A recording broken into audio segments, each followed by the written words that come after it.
Greetings, students. This is week 4, and we're going to be talking about controlled vocabulary and thesauri in database searching.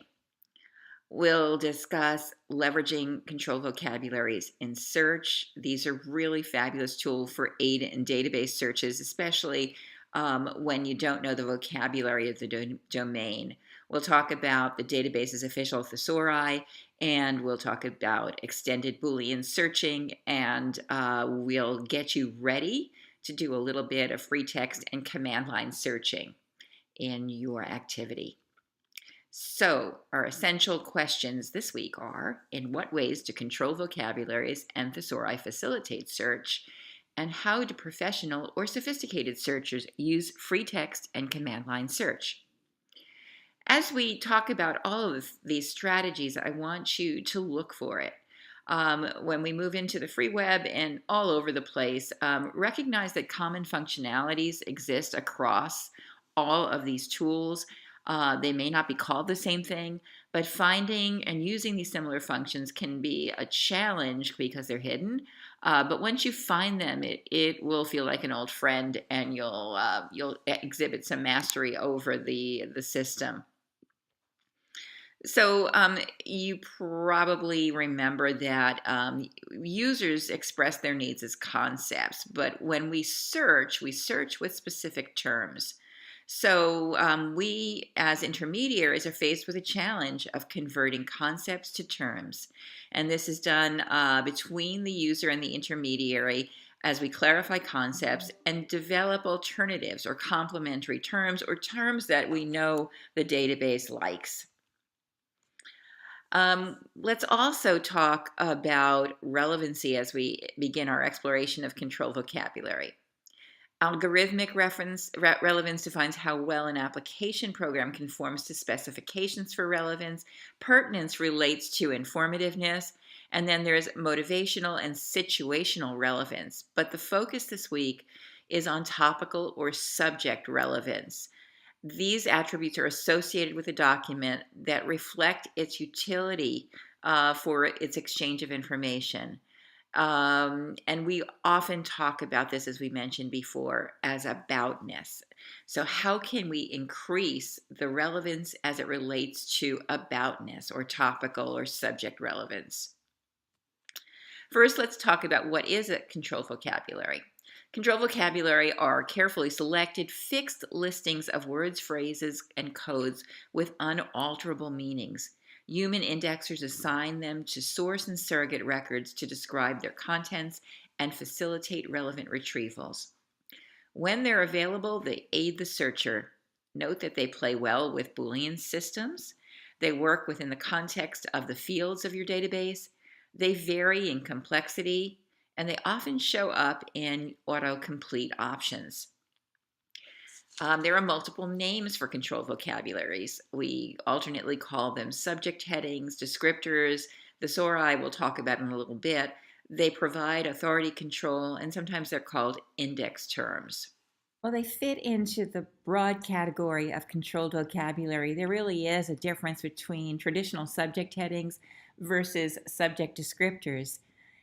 You've seen subject headings in library catalogs, and they go way far back in library history. And I remember having to type them to put them on cards in our public library catalog. We had to be a bit economical about them because you didn't want to have that many cards to type. There was a bit of a friction. They preceded our digital ability to combine things. They were pre-coordinated by librarians into a structure. And you can see two examples below from Library of Congress subject headings. Note that they often contained multiple semantic notions. So mammals, behavior, research, Africa, they are pre-combined by the librarians who are creating this hierarchical structure of subjects, and you can see how they're combined in this kind of string. As opposed to subject headings, subject descriptors contain one semantic notion. They're an agreed upon semantic notion in phrasing, often authors' names and titles. There'll be connections so that you'll use the right vocabulary, the one that you'll be linked to one from the other. And these are post coordinated. So, in other words, you can see the subject headings in that Hops in History article, and you can see how they're combined to get you that specific journal article. And you can combine those or add others, and you can see the post search filters that are down there on the bottom, where you could actually choose to combine your own subject descriptors in a search that is further refined. So that's the difference between subject headings and subject descriptors.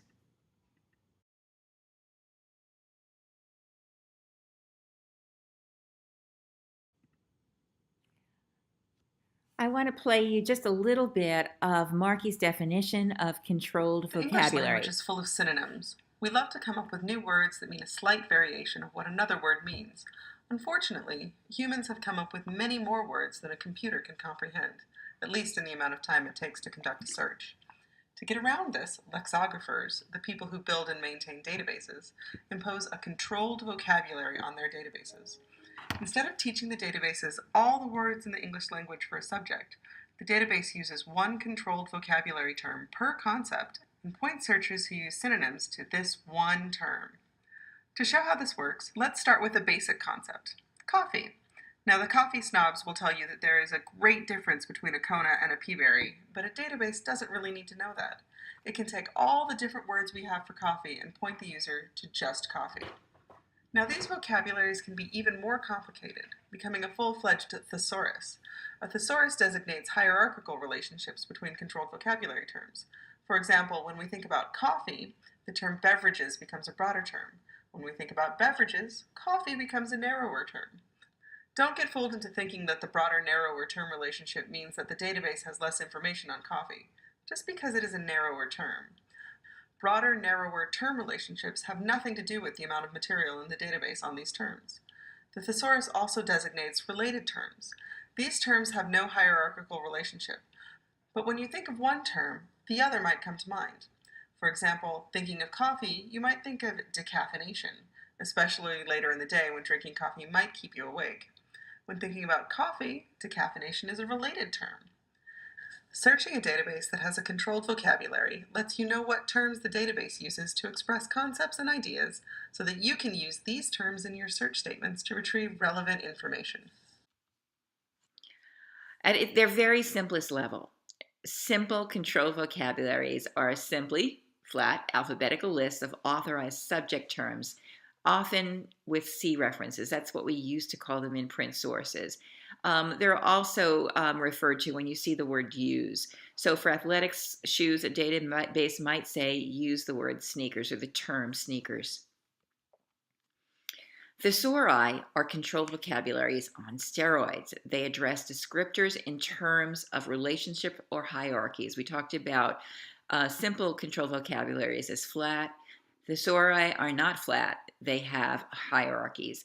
They are editorially organized by lexicographers. They represent all the words or phrases with significance to a field. They address subject and topical relevance. And so a health database will have a completely different thesaurus from an educational database or a database of business. They help users navigate the domain or subject knowledge and get a vocabulary when they get up to speed in the vocabulary when they have very little. Thesauri can help you perform a more focused and more powerful search in the preferred language of the subject area. Thesauri are said to have syndetic structure. And syndetic structure is simply a network of index term relationships. And so within thesauri, you will be prompted to find or discover broader terms, or BT, more comprehensive words that retrieve more records, narrower terms, more restricted terms that retrieve fewer records, related terms. This designates conceptual but not hierarchical relationships, and they're used to increase the comprehensiveness of your search, often in ORs. Used for is or used term is a preferred synonym for a number of choices. We mentioned one earlier. And it also references unused synonyms. Scope notes are little notes that you can click on that contain information about the use of terms. They often have definitions, the date the term came into use in the thesauri, and other information. And sometimes these can be used in free text searching. Similarly, the database may present options for broader or narrower terms with functions that allow you to explode or focus your search. This only occurs in databases that offer tree format. So when you explode a term, you expand it.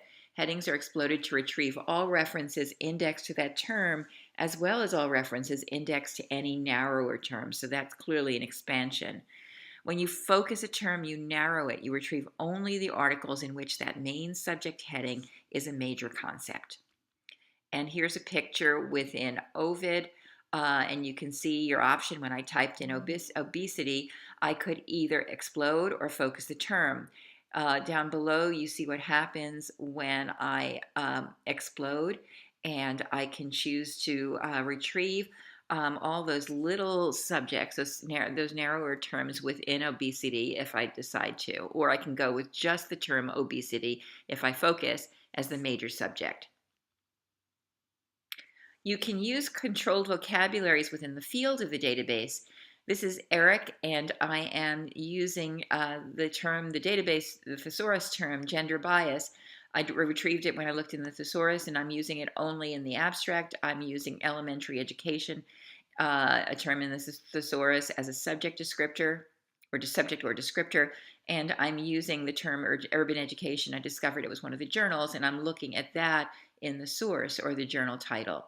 Please, as you play with this yourself, use the chart that Marky has on pages 86 and 87, and it will share with you some of the typical fields in surrogate records, and she has a number of other charts that discuss fields as well.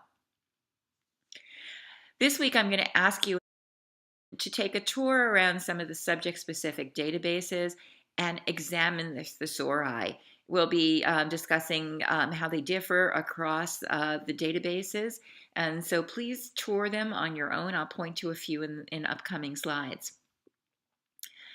Here's one. This is one of the most popular ones. ERIC is one of the best-known database thesauri.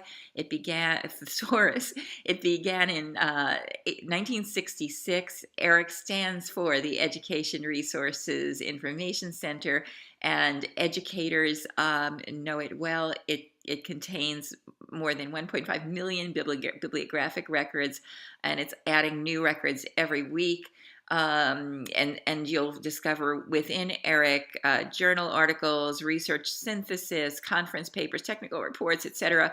But education, of course, has its own language. And people actually have more than one term for elementary education. For instance, some people might call it primary school. And so the need for this control vocabulary is really important in gathering like materials together. So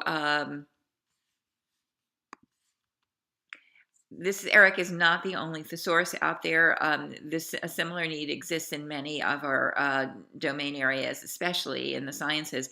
So the MESH vocabulary is used for biomedical subject headings, and it's extremely important for those of us who don't have that kind of background.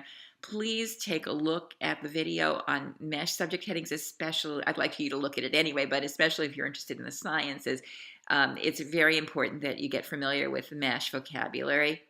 PsycInfo uses in Ovid, and the AP actually uses the APA thesaurus, and PsycInfo is brought to us via Ovid. And let's take a peek at what that looks like. So when I typed ADHD and I used the pull down to find the thesaurus, I discovered that ADHD is indeed not used as a term in Ovid, and the APA thesaurus led me to attention deficit disorder with hyperactivity, the full-blown term, but it also offers the opportunity for me to narrow the subject headings, and you can see ADHD is not used, and you see the used for reference, the syndetic. And then you also see options for me to specify or narrow my search, and as I mentioned, explode or focus. M-tree is another thesaurus. I'm not sure we have access to it via Rutgers libraries, but I wanted to make sure you knew that Elsevier maintains the M-tree thesaurus for M-based content. It's a controlled vocabulary for biomedicine and related life sciences. It includes terms for drugs, diseases, medical devices, and essential life science concepts. And if you click on that link, you'll see a support document for the M-tree thesaurus. Here are just a few slides and a video. So those of you who are going into science librarianship of any sort, pharmaceuticals, these are really important things to know about, and please explore them during your own tour on your own this week. You can see that these are very complicated and also very powerful for effective searching within the domain. So there are some issues with designing controlled vocabularies. They must be appropriate for the content to which they are applied. So they are database specific. You will find in some of the aggregators a controlled vocabulary, but imagine that you were a subject specialist in education. The ERIC thesaurus is going to be far more effective in getting to what you need for a more sophisticated search, and so are the biomedical thesauri. In designing vocabularies, it's hard often to be responsive and quick relating to the evolution in language. For instance, the words grammar schools were probably used in the old days, and so were stewardesses, but those are terms we don't use any longer, and so the controlled vocabulary will have to be dynamic and grow with changes in our language. Also, similarly, it has to be responsive to new developments in the discipline. Science is growing, and so are the way we think about educational strategies and instructional strategies. So these controlled vocabularies have to be kept current, and that's an issue. So expert intermediary researchers, as Markey says, do not rely on the system defaults, though. They formulate search statements based on their deeper understandings of how these systems work. They script search statements into the search system's language to divert it from its index when they know and they can anticipate issues. They use search terms they expect the system to find in its index, and they combine the search terms with Boolean operators to find correct search logic and retrieve relevant results. So in other words, they leverage and they move beyond the supports that the average user is scaffolded with. Controlled vocabularies in indexing and classification are not new. If you think of it in the old days, this is the same kind of thing that Melville Dewey did for classifying known knowledge as it related to the way we organize books in libraries. Similarly, the Library of Congress has its subject headings, and we have Sears subject headings. But there are subject headings. Francis Harris talked about. Again, there has to be some dynamism and agility in responding to changes, and these may be some new subject headings that have been popping up. As we look at the way articles are written, they don't actually help us in terms of search. Terrorist or terrorism. One person's terrorist is another person's freedom fighter. Islamist, do not use. Oh, so you get the idea. And so if your instinct is to go to a database and use the word terrorist, you have to be aware that that these words may or may not appear in the content of an article. And so there are some implications for searchers about journalists and their style guides and or their political correctness. And so it's the job of indexers to figure out how to pull these articles together if they're on the same subject. So the benefits of controlled vocabulary or standardization. So we here in the States would call the sign for elevator an elevator, but in the UK and other countries they might call it a lift. Our national anthem is Star Spangled Banner, but the national anthem might be another title somewhere else, and we might alternately call it either of those two terms. Some person's porch is another person's veranda or deck. So the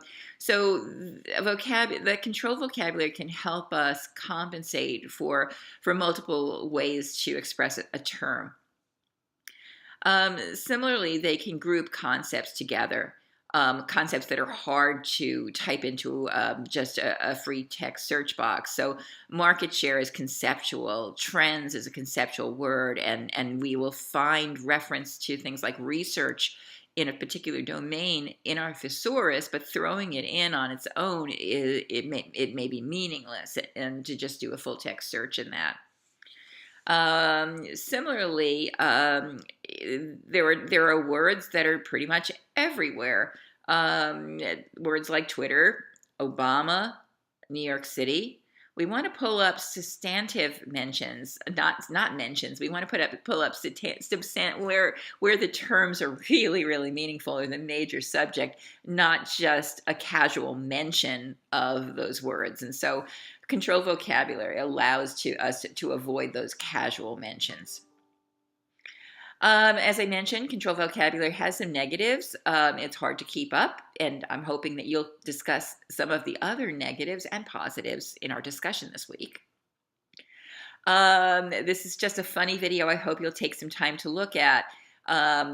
Just illustrating how language shapes our reality. Some folks were asked whether they prefer Obamacare over the Affordable Care Act, and it's a bit funny, so I would love for you to take a look at that.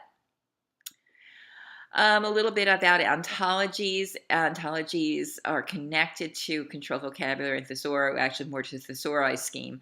They're formal naming and definitions of the types, properties, and interrelationships of the entities that really or fundamentally exist for a particular domain of discourse.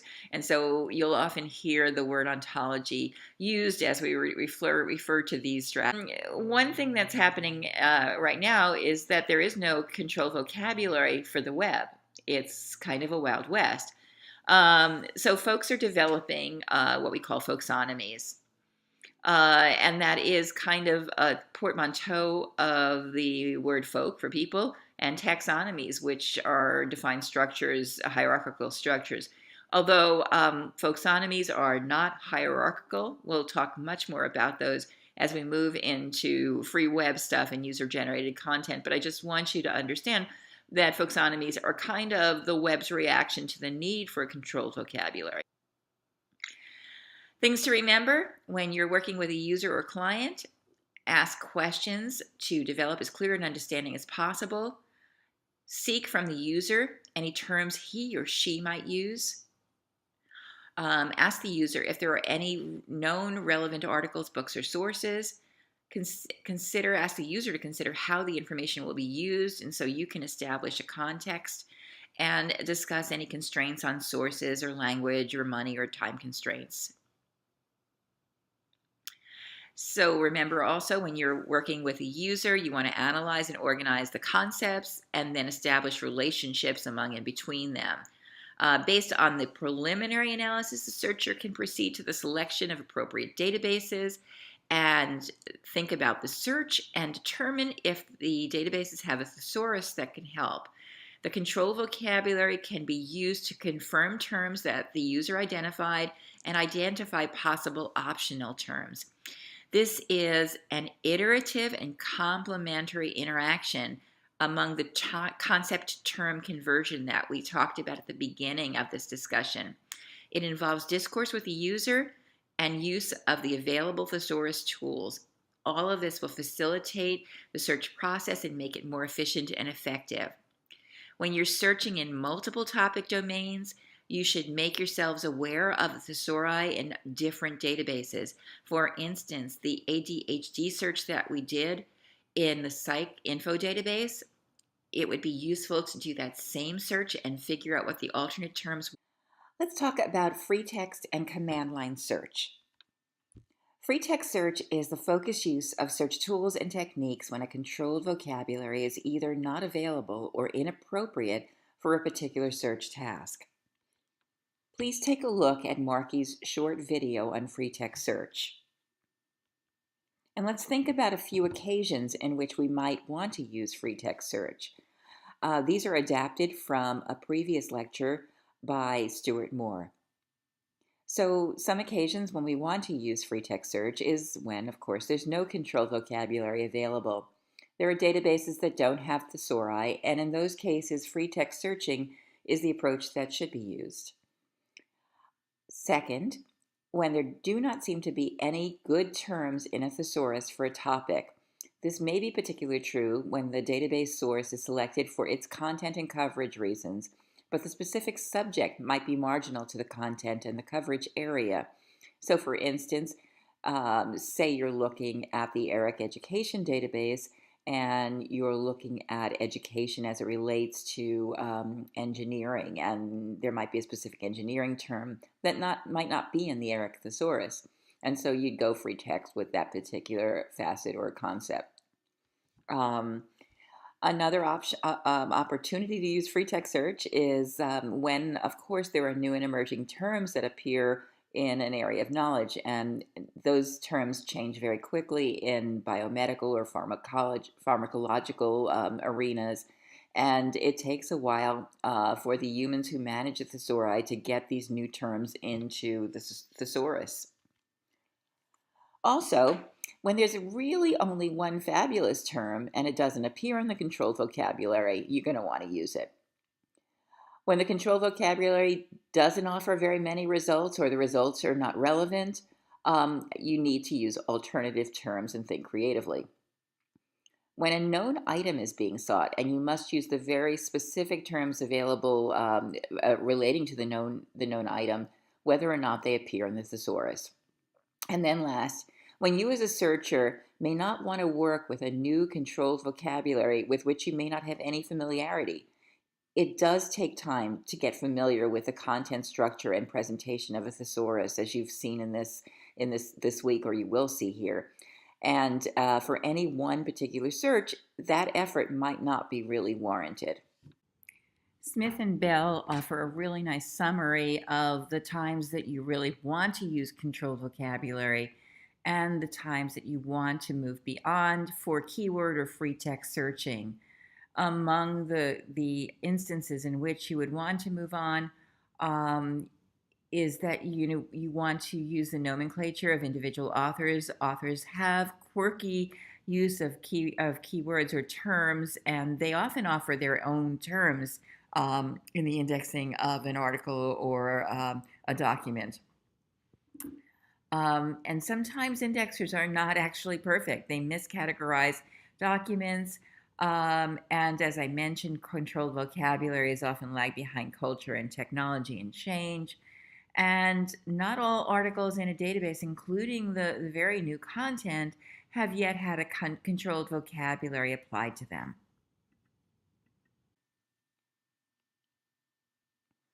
Now let's move on to command line search. Command line searching allows users to interact with the computer or the system by entering commands that instruct the computer to perform certain operations. These days, many of these operations are supported by the system scaffolds, and we'll look at those in a minute. So I'm going to be asking you to go into, we looked at the basic and advanced search in ProQuest. This week, I'm going to ask you in your activity to play with the command line searching. And we talked about dialogue earlier on. In the old days, we'd have to develop the syntax of our search entirely on our own prior to searching. You're going to see as you begin to work that you're going to be prompted with subject fields, and you'll have the thesaurus that you can have handy, and you'll be able to look up terms and codes. So you are no longer alone with your command line search. This is one of the helps here, and it talks about how you're going to be using operators to pull all this together.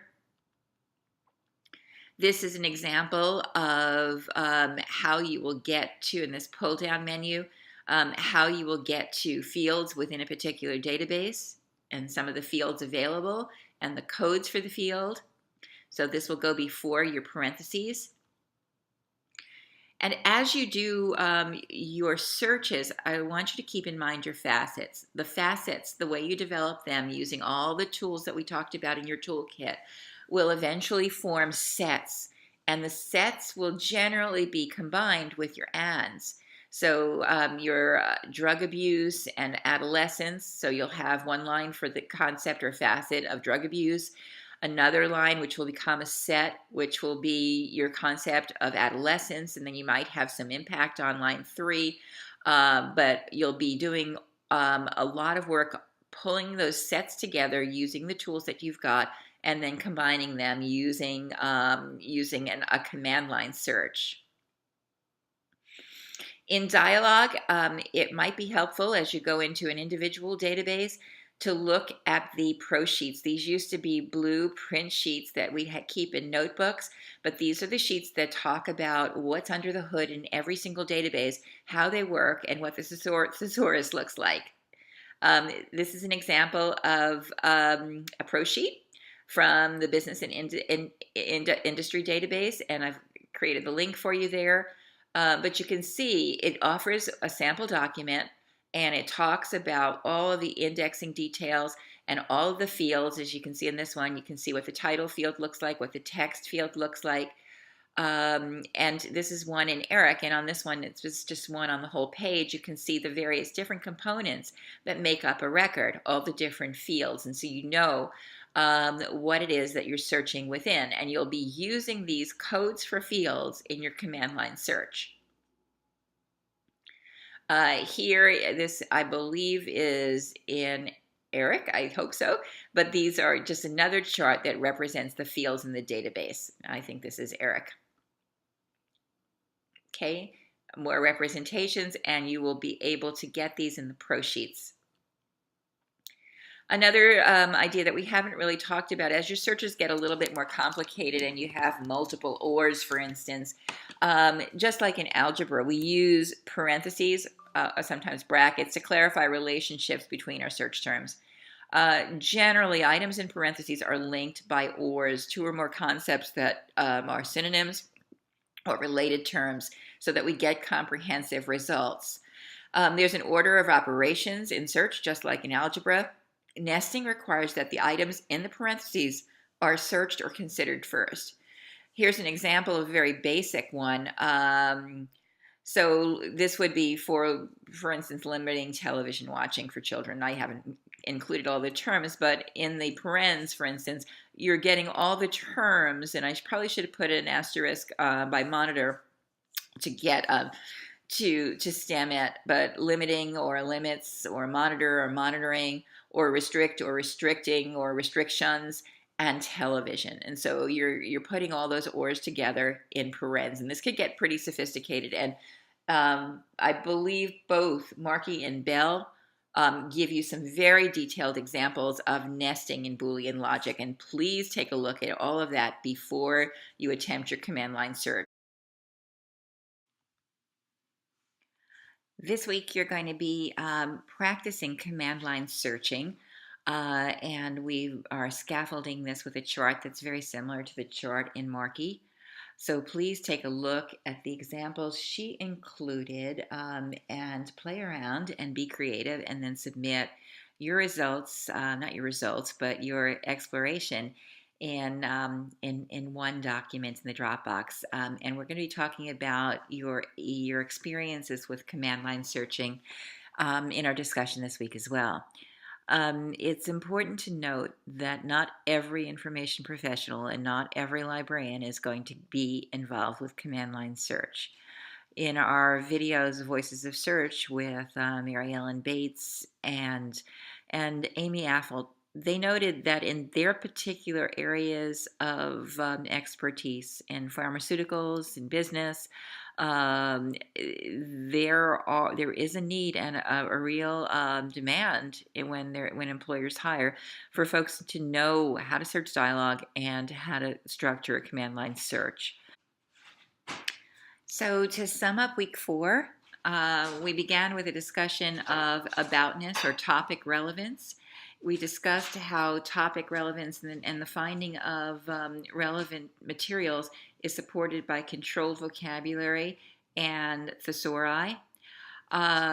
We talked about the complement to that on the web, Folksonomy. And then we prepared you to do a little free text and command line search. Next time, we're going to be talking a little bit about known item searching, about putting all the strategies together that we've developed over the course of the last few weeks. We'll be introducing discovering the simplicity and actually the later sophistication they offer the user and their impact. We'll talk about responding tactically to our search and our search results and our databases. And then we'll also do a little bit of individual database exploration. I am looking forward to seeing you in the discussion and seeing you next week as well.